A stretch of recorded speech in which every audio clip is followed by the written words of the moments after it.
Hey guys, Bugcat7 here. Okay, it is Thursday, October 10th, 2019, and I want to thank you for visiting the Stonewall Research channel here on YouTube. Thank you very much. I really do appreciate it. Alright, guys, we're going to continue looking at the quote unquote giants or large hominids state by state. And in the last previous video, I did Rhode Island and a bit of Connecticut, but I want to do the rest of Connecticut. There's a few more accounts, some very interesting ones. And I guess what's so fascinating about the accounts is the details when there are any. In some instances, there aren't any details whatsoever. It's just maybe a mention in the town history or a state history, whatever it may be.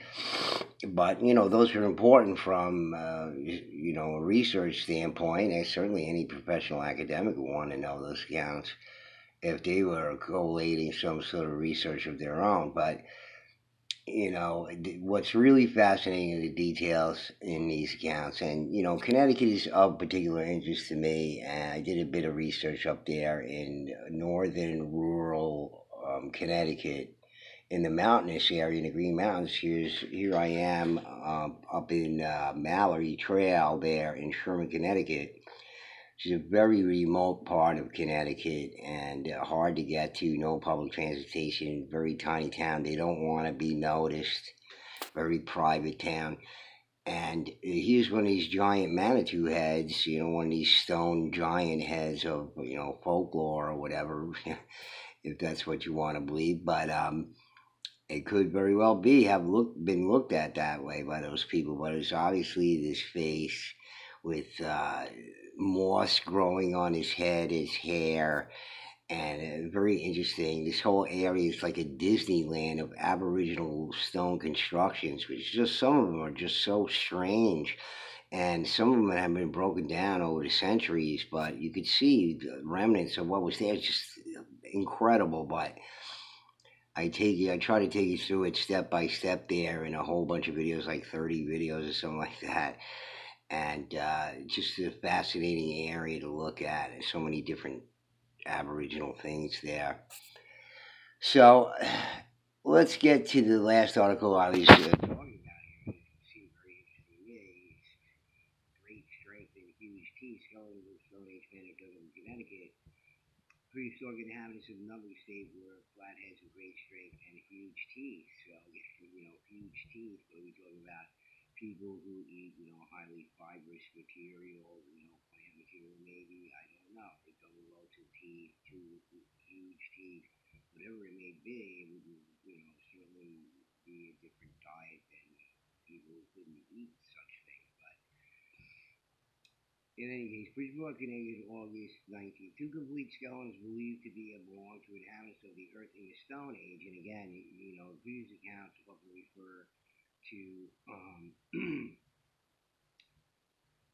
Native American raised large chieftains in historic times, but this is the first one you hear of somebody referring to the Stone Age, apparently by this professional academic here, are said to have been unearthed by a band of archaeologists headed by Professor Warren King Moorhead near the Housatonic River at Laurel Beach. Okay, so I'm not sure where that is along the Housatonic River, but my site there in Connecticut is only about 10 miles from the Housatonic River. And a great big giant man-made lake for the purposes of hydroelectric power, the first one, as a matter of fact. The professor and his assistants have been digging in this section for some time and claim discovery of a number of indications that the section was once inhabited by a forgotten race. Both skeletons appear to be well preserved. The bones are rough, denoting great strength. The skulls are flat, and both possess a perfect set of teeth of unusual size. So, again, this is artificial cranial deformation going on here, or they're natural, which is probably in many of these cases, and they just have to attribute it to that because every skull has to be the shape of a Homo sapien type skull, at least from a Homo erectus point of view, and Cro-Magnon or whatever it might be. If the skull's got to have this certain shape, and it doesn't, and so therefore it's got to be artificial cranial deformation. But again, there's so many accounts of it being natural, including that done by Brian Forster down there in Procus. Professor, and you just finding the fetuses. You just showed another one. I saw another fetus with an elongated skull. How does that happen? In the womb. So just different. They're humanoids, folks. So get used to it. People and mainstream academics they're done. Their story is done. It's because it's bullshit. Professor Moorhead said it was his belief the bodies were buried in salt water several thousand years ago, which accounts for their preservation. He also expressed the hope that he and his assistants would soon locate a burial ground of a tribe of an ancient race. So, really, in my opinion, the first account here that we hear of somebody actually saying is, this people existed a few thousand years ago. From the Evening World, August 19th, 1922. Okay, so this is 1922. Not talking exactly Victorian times. Alright, so the next one I'm not going to even do here because it's just recounting the same article, but it's another mention in another publication. There's often there are several of these. Some of them is interesting because they add extra information that you didn't hear before in the other one, but I believe this one is just a mention. Nothing specific. Okay, so Shelton 6'8" skeleton.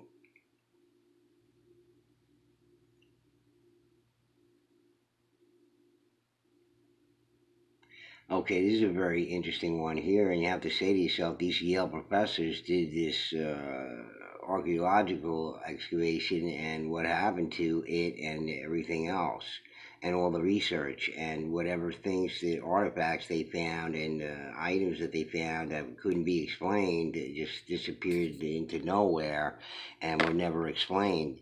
And you have, people from different disciplines here, etc., looking at these things. They can't explain it. They have to send it out to a specialist, and whatever happened to that. That's what's real interesting about this one. And you have to remember, too, look, we're talking about these accounts of these rather large chieftains, etc., etc. It's like the Watusi in Africa. Here's a film. I featured this on my channel, and a link to this travel film, actually, from 1939. Here's the prince of the Watusis, okay? Only the royalty there and the people in the royal clans and everything are 7 foot high or better, and their skulls are a little differently shaped than these people right here, obviously, okay? And he's just walking with some average-sized people here. They just bagged a leopard because the leopard was threatening their cattle, whatever it was. They had to go bag this leopard. And those are all the warriors of like a totally separate people. Those Watusi royalty live in a different compound, follow on a completely different way of life than these other people who live outside those walls, are considered of the same tribe, but of a different name. And this is their relationship for, I guess, for 1,000 years or whatever it is. But you can see this fellow, with these just regular sized hunters here bringing in this leopard. And the guy is enormous. Here's his son. His son is like 12 years old, and he's almost as tall as those other guys.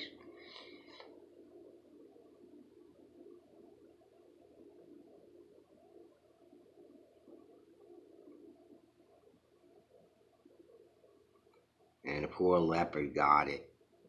He's a big one, too. Look at that guy. That leopard has a massive head. He must have been a big alpha. Yeah, keep that guy away from your cow. The cow has no chance against that thing. No chance whatsoever. Yale professors take charge of skeletons, Shelton, Connecticut, May 13. Dr. H.B. Ferris, professor of anatomy, Dr. George McCurdy, professor of anthropology, and T.A. Bostwick, in charge of the Peabody Museum, all of Yale, have been here and boxed up the skeletons of Indians found in an excavation in a mill yard recently. One of the skeletons is that of a man 6 feet 8 inches tall, which is rather big, especially in those times. It will be articulated if possible. Other skeletons were those of a man and woman with arms interlocked as if they had been buried in close embrace. Around the woman's neck, and here's the real interesting part, around the woman's neck was a necklace, but the Yale men were unable to recognize the material from which it was made. And it has been sent to an expert for examination. How curious that is. What happened to that? Did they ever explain it? I mean, they just you have these experts here, one from a museum, one anthropology, another fellow archaeology. So what happened? And that is curious to me. They couldn't explain it. Maybe it came from somewhere else. Maybe it has to do with this whole trade network and trade, and came from some other place in the world, maybe. Or it was of a material that they couldn't identify. And what the heck was that material? It is believed that it has been sent to an X-ray. It says they were unable to recognize the material from which it was made, and has been sent to an expert for examination. It is believed that these are remains of Indians who held sway in this section before the Pequots, and the skeletons are at least 300 years old. So, it's a very crude time in archaeology and anthropology. Their dating obviously is way, way off, as accounted by that other fellow over there, probably more in the thousands of years. But what was the material of the necklace? I'm dying to know what the heck that was, and we'll never find out about that.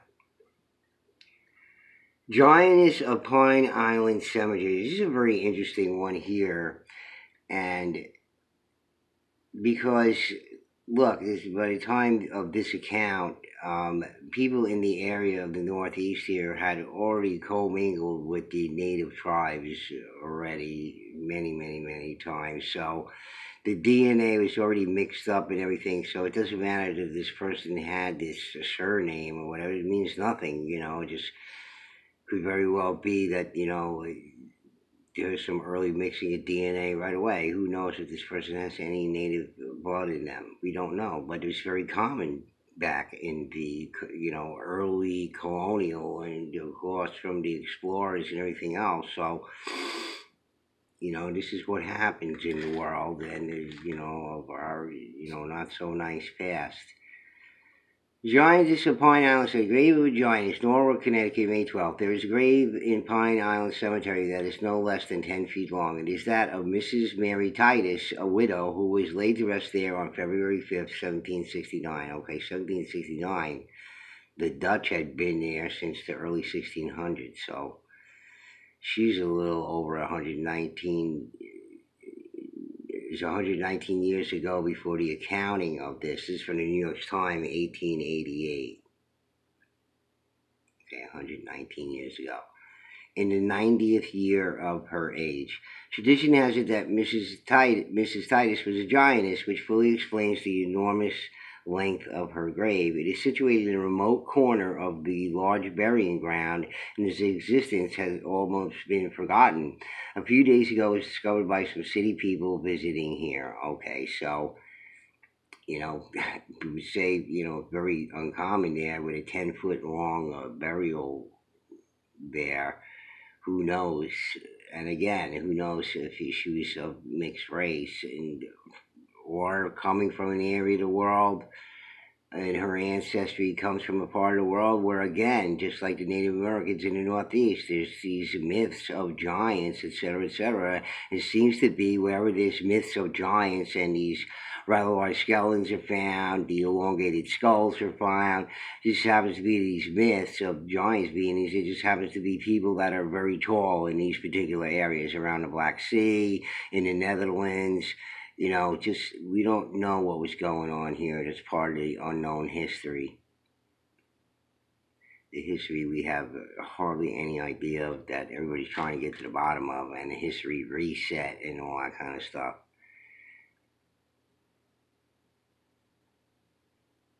We don't know to what extent that was. And here's an illustration of this 8-foot skeleton in New Haven, Connecticut. And if you look real close at it, it looks to me like it's another one of these skulls, and it looks like really big teeth that look pretty perfect there because you see it in the illustration pretty clearly, right? Right there. All right, so whopping 8-foot skeleton was excavated from New Haven, Connecticut. Several skeletons were laid out onto charcoal, then covered in charcoal before being covered by a mound. So here's a mound in New Haven, Connecticut. Connecticut's not particularly known for native mounds or anything like that, or Neolithic mounds or whatever it is. But here was a mound in Connecticut that probably was destroyed, and maybe all of the mounds in some of these states were destroyed, and you don't know that the place was filled with mounds. They estimate somewhere like 500,000 mounds in America or more or whatever. It's probably an underestimate, and many of them have been destroyed. That's just how it is. The burial ground was located next to the house of Daniel Buckingham and was uncovered when digging the cellar of the house. This burial ground lies inside the English settlement at Indian Point, which lies at the fork of the East River and Sound River. Okay, so this is accounting. History of the colony of New Haven before and after the union with Connecticut, 1838. So this is 1838, very early, not Victorian times. Again, different mindset of people living at those times.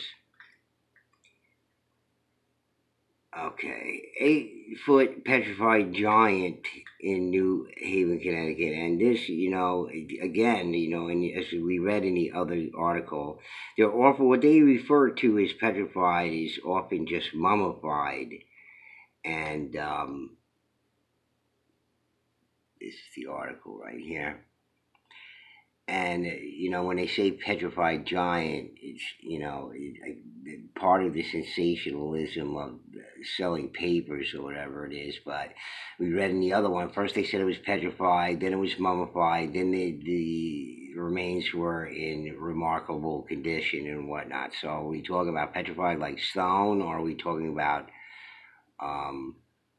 somebody that's mummified? Could just the way that these journalists wrote it up. Petrified giant dug up. Italian laborers unearthed a stone man. Stone man. Okay, so to say this is how they're billing it in the paper there, but he's just for whatever reasons, or it's another one of these fakes.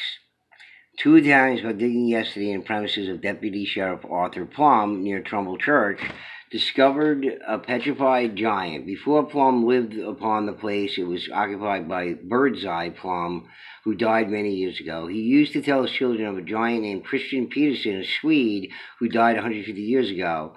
When the petrified giant was unearthed, the traditions of the old town were recalled, and Sheriff Plum says that this stone giant is no doubt the petrified remains of Christian Peterson. Sheriff Plum said he would present the stone figure to the Fairfield Historical Society. So who knows what happened with that or whatever, but since there was a local giant story in the area, he immediately attributed it to that. And you have to be very dubious of that. This one may be just another recounting of the previous story, but just in another publication again, and there's some additional information. At the settlement of the Indians at the center of the place retired to Indian Point, lying between East River and the Sound. Here they had a burying ground, the traits which are now to be seen. The house of Daniel Buckingham, Esquire, stands on one side of the burying ground. In the digging of the cellar of the house, a number of skeletons were exhumed, one of which were near 8 feet in length. They were buried in a horizontal position, appear to have been laid on a bed of charcoal and covered with the same. Again, these details, charcoal and whatnot, why, again, it's not sensationalized. This is the actual thing that they found there, and what the meaning of that is and why and everything else. So it's hard to say. Sorry about that, guys.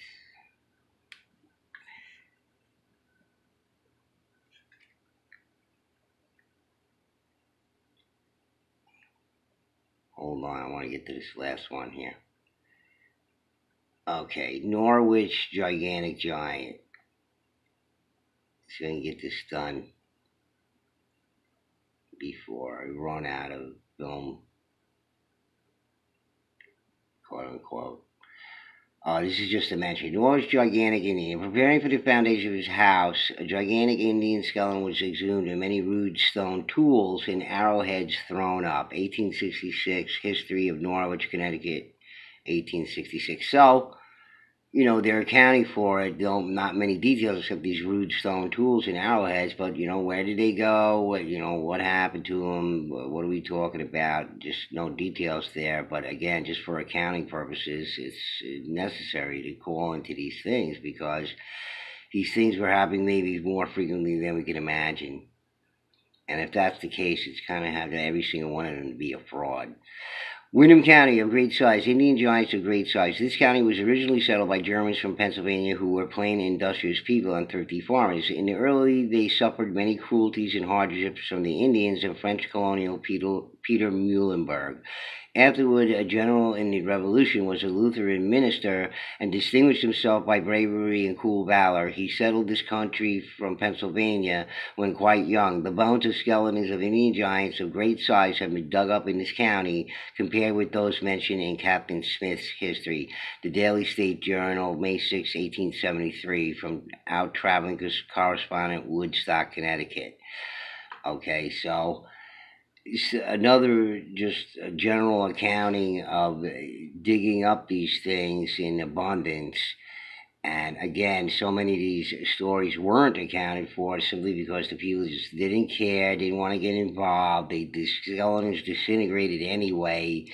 And, the artifacts were tossed aside or kept by people, again, with many arrowhead hunters around and whatnot. Why not keep these things? And this is what often happens, but... So there you have it, guys. That's Connecticut, and we went through all these accounts here, and there were some very interesting ones there, even done by mainstream academics. And you have to ask yourself, what became of these things? Did they ever make any sense out of these things? Things that were unexplained, were they explained? And here lies so many curiosities about the details in these things that we come across.